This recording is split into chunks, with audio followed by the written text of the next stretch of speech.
Senhor presidente, senhores deputados, não vou utilizar os 30 minutos, mas eu acho importante, deputado Coronel Davi, não quero fazer nenhuma provocação a Vossa Excelência, mas eu acho importante aqui a gente fazer um rápido balanço do governo do presidente Lula nesses 2 meses e meio. E eu penso que nós agora estamos finalmente entrando numa outra fase no governo federal, em que, de fato, a gente percebe já no dia a dia as realizações e as providências que este governo vem tomando para recuperar o país depois de 4 anos de uma administração turbulenta e uma administração que foi marcada por incompetências e desajustes, como, por exemplo, na área ambiental. Nós tivemos um retrocesso muito grande com o avanço de desmatamentos ilegais, principalmente na região amazônica, e o retrocesso na fiscalização do IBAMA, por exemplo, e também em outras áreas, nas áreas sociais, com corte de investimentos, de recursos. Nós tivemos, inclusive, algumas situações na área da educação, por exemplo, em que as universidades, no final do ano passado, estavam ameaçando fechar as portas, não é? E a merenda escolar, muitos anos sem um reajuste, bolsas de estudo sem reajuste, e assim uma série de providências que não foram tomadas. E nós percebemos o caos que estava se instalando nesse país por conta de um projeto de governo que pudesse dar prioridade a essas áreas tão importantes que são as áreas sociais, da saúde, da educação, do meio ambiente e da própria segurança pública. Eu queria rapidamente, senhor presidente, falar aqui desses 2 meses e meio de administração do presidente Lula, pelo menos 25 medidas que foram tomadas e que fazem a diferença, porque vem ao encontro daquilo que realmente a sociedade precisa, não só a sociedade de um modo geral, para o funcionamento da economia, para a retomada do crescimento, mas principalmente para os segmentos mais vulnerabilizados, aqueles que mais precisam das políticas públicas sociais, já que nosso país, nos últimos anos, teve um aumento da pobreza, da fome no Brasil, coisas que são absolutamente inaceitáveis, né, que a gente volte a conviver com populações em situação de extrema vulnerabilidade.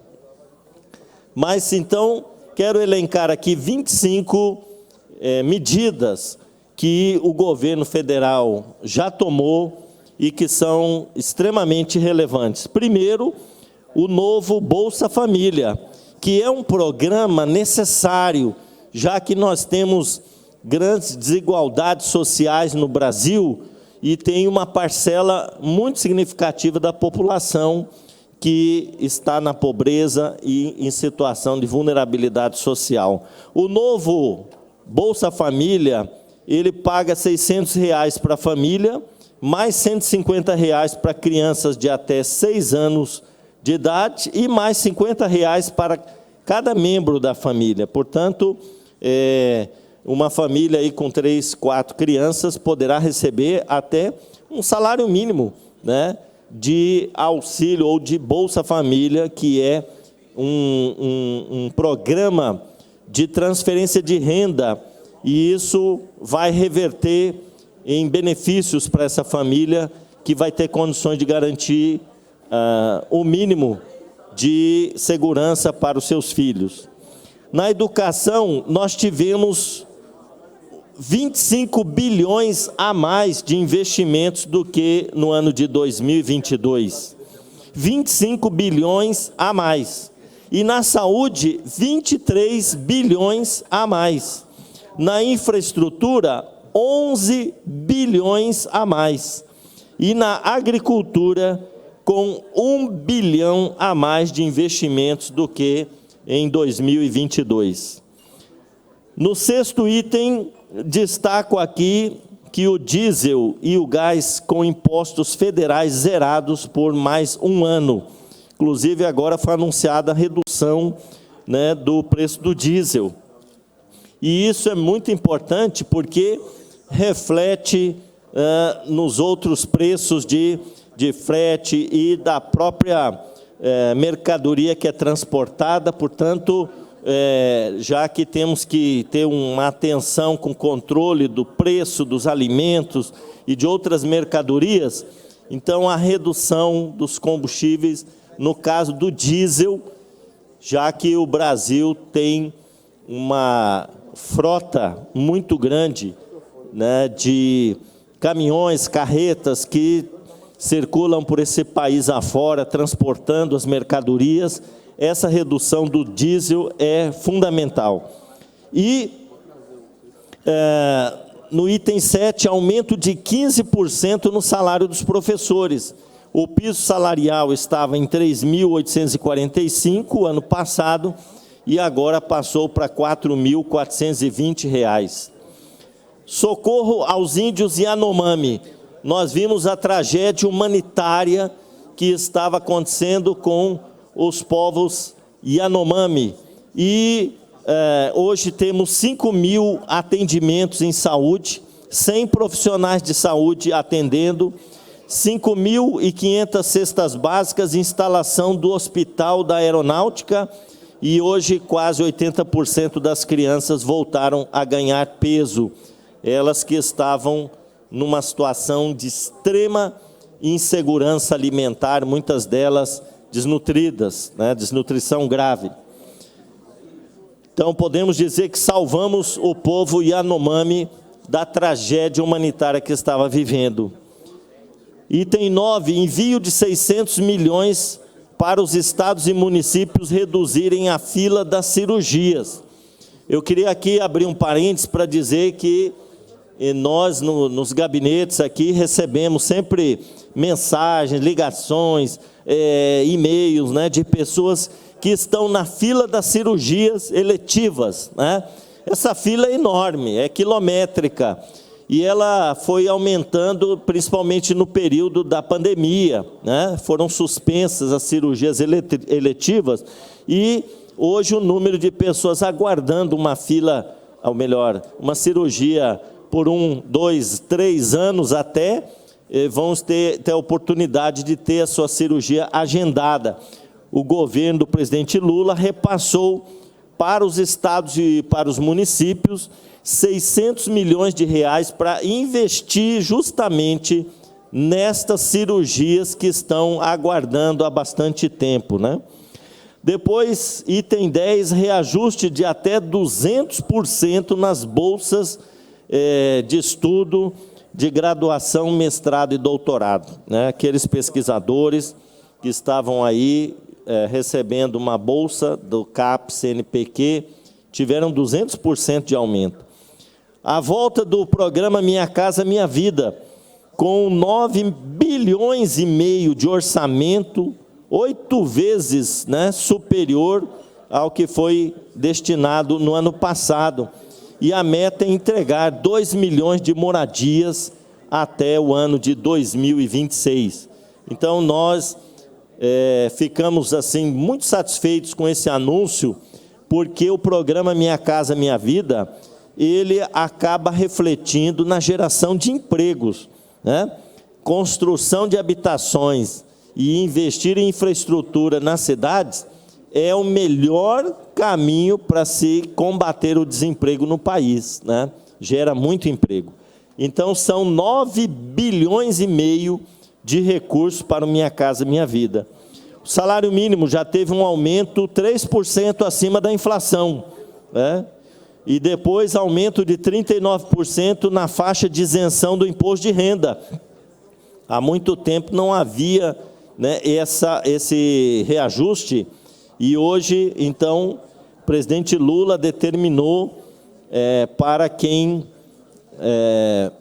ganha até R$ 2.640, ficará isento do pagamento do imposto de renda. Quase 14 milhões de pessoas deixarão de pagar o imposto, né?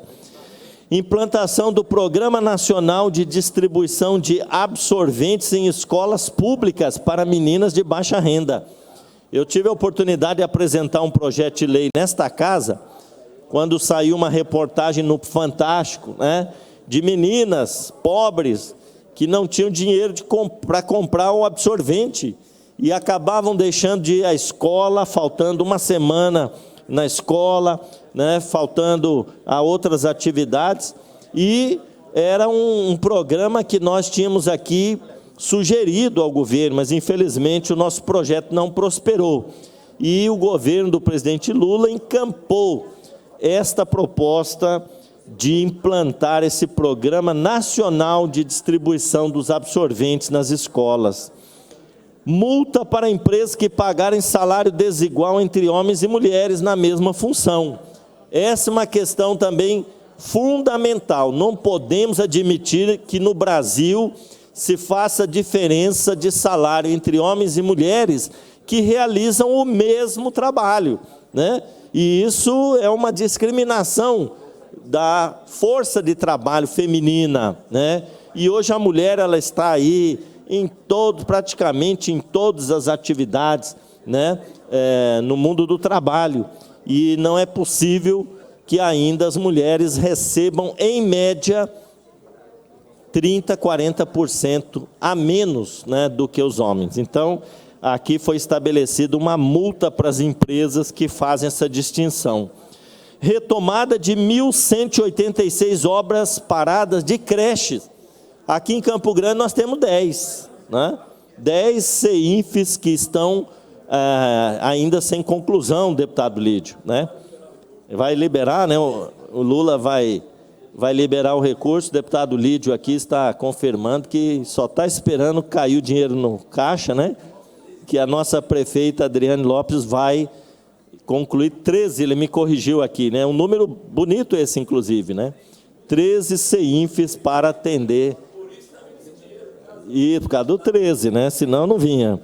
E aí, Campo Grande vai poder, inclusive, reduzir, né, o número de crianças que estão aguardando por uma vaga na educação infantil. Retomada de 1.236 obras paradas de escolas de ensino infantil e básico. Apoio às vítimas da tragédia do litoral norte de São Paulo.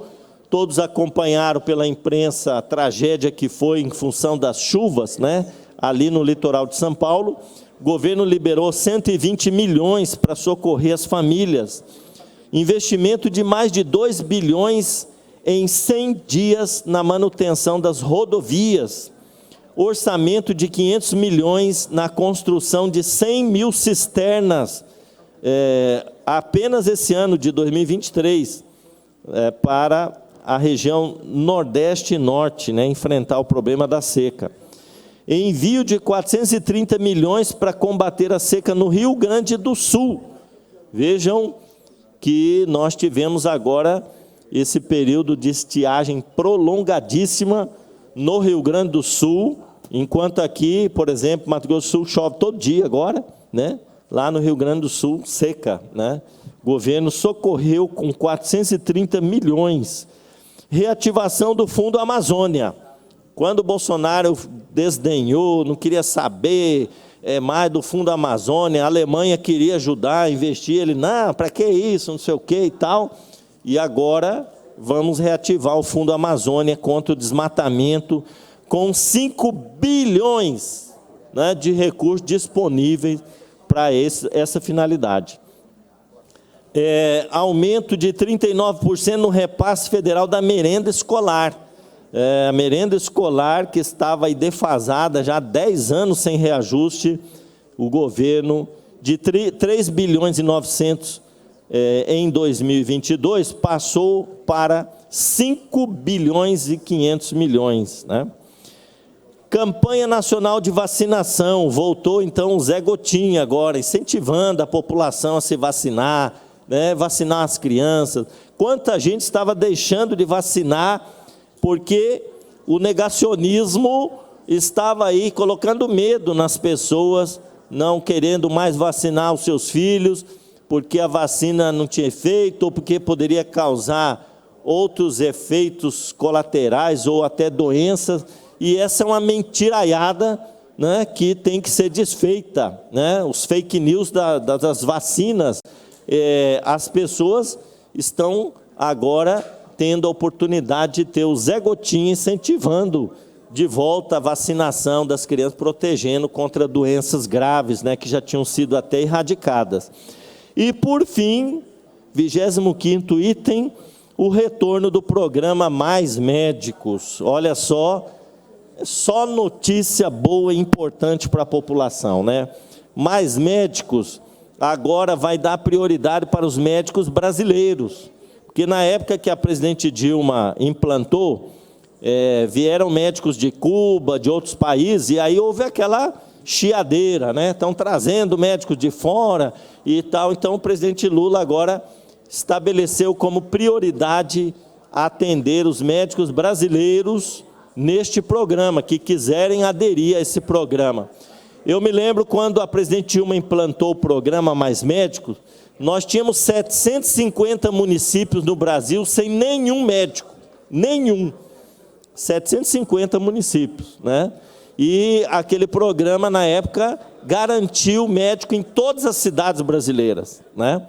E depois que o Bolsonaro extinguiu o programa, mandou o pessoal embora, nós tivemos de novo problemas na rede pública, na atenção básica para atender a população. E agora volta o programa que vai colocar médicos neste atendimento da atenção básica de saúde para prevenir doenças e atender a população nas unidades básicas de saúde.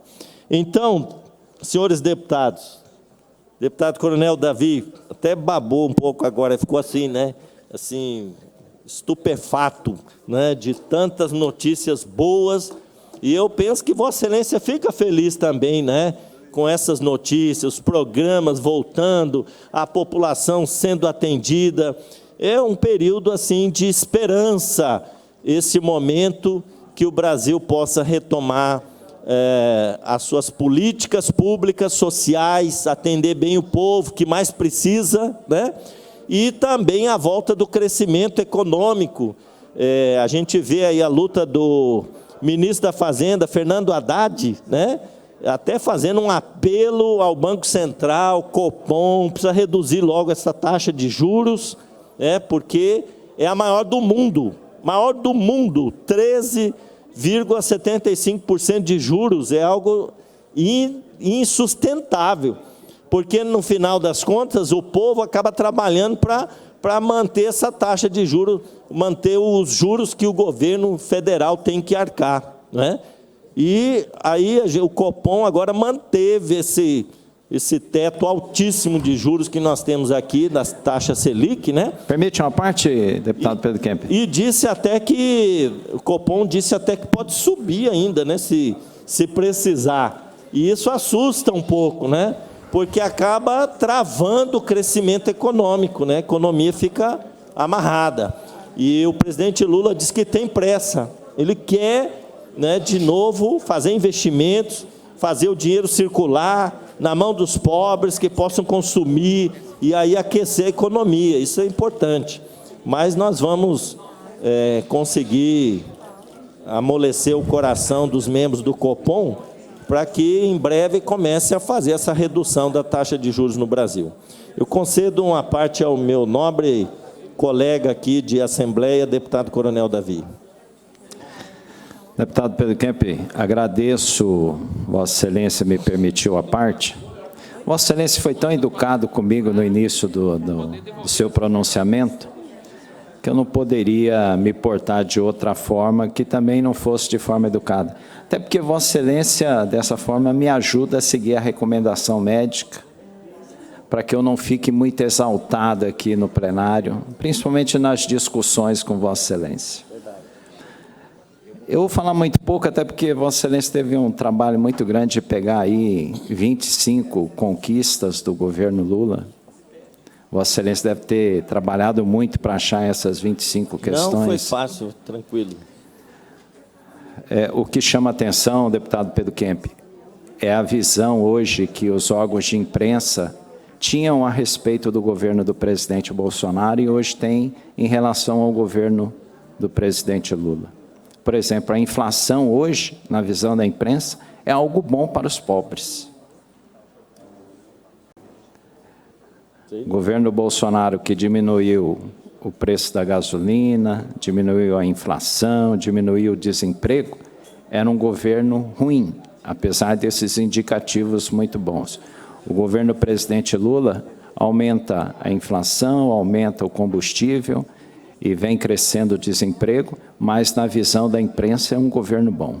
Então, como ainda a gente não atingiu os 100 dias de governo, eu vou dar esse benefício da dúvida ao senhor e ao governo que o senhor representa aqui nessa casa, mas após os 100 dias nós voltaremos com tudo. Muito obrigado pela parte. Muito obrigado, deputado Coronel Davi, que nós possamos manter este nível de debate, né? Porque no passado nós tivemos aqui discussões muito acaloradas, né?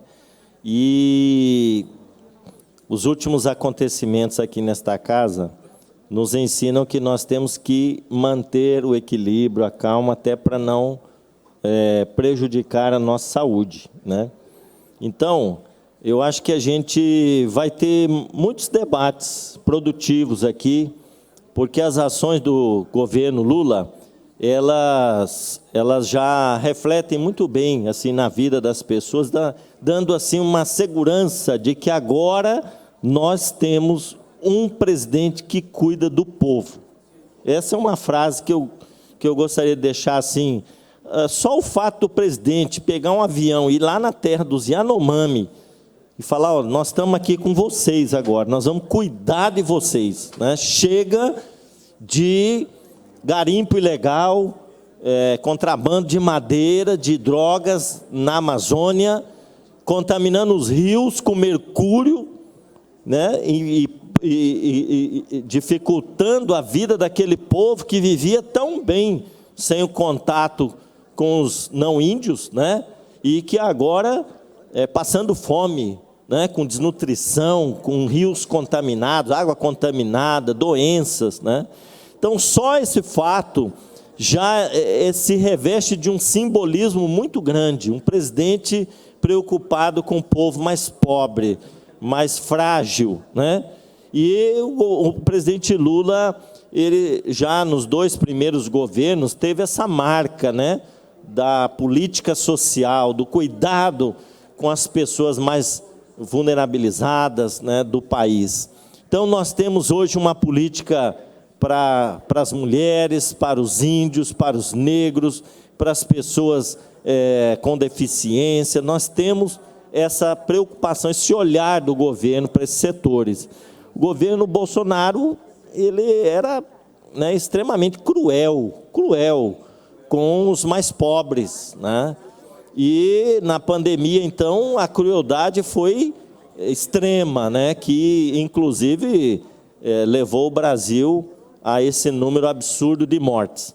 Mas vamos acompanhar as demais ações do governo e esperamos que na área econômica a gente também possa avançar, já que hoje o Banco Central tem autonomia.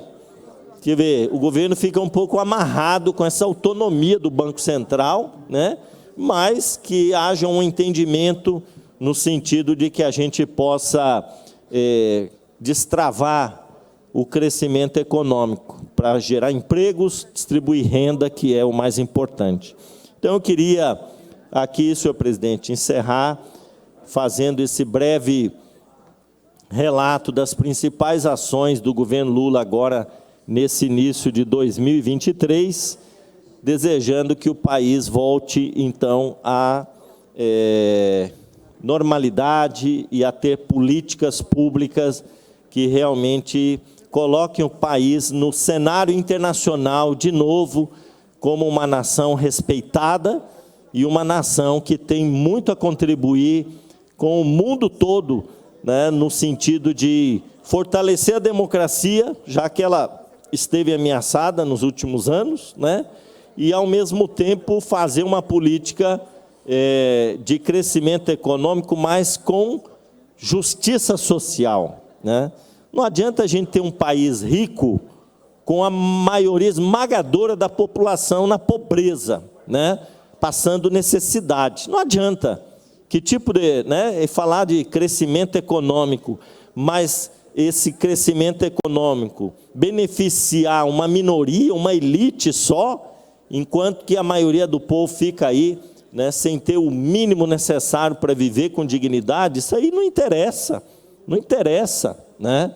Então, nós temos que mudar esse modelo econômico, distribuição de renda, né, acesso aos direitos de cidadania a toda a população, e não a uma parte apenas, né? E o Brasil já foi a 7ª, 8ª economia do mundo, mas um dos países mais desiguais do planeta, né? Nós já tivemos em 2º lugar em desigualdade social, em concentração de riqueza. Só perdemos para um país da África, Botsuana, né? Então, o Brasil é um país muito desigual, com muita pobreza, né? E isso não podemos aceitar mais. Eu acho que hoje a marca do governo federal é essa: cuidar do povo, cuidar dos mais necessitados e fazer desse país uma nação soberana, democrática e com justiça social. Então, vamos... eu quero só finalizar, senhor presidente, lembrando que na próxima quinta-feira nós vamos receber aqui na Assembleia Legislativa a nossa ministra das Mulheres, né? A Cida Gonçalves, que é aqui do nosso estado e vem fazer uma atividade no dia 31, que é mais institucional. E nós, aproveitando a sua vinda, vamos fazer uma audiência pública aqui na quinta-feira, às 14 horas, para discutir a violência contra as mulheres, o feminicídio no Mato Grosso do Sul e o enfrentamento à misoginia, né? Então, já deixo aqui de antemão convite a todos os senhores deputados e deputadas, né, para a vinda da nossa ministra das Mulheres, quinta-feira, às 14 horas. Muito obrigado.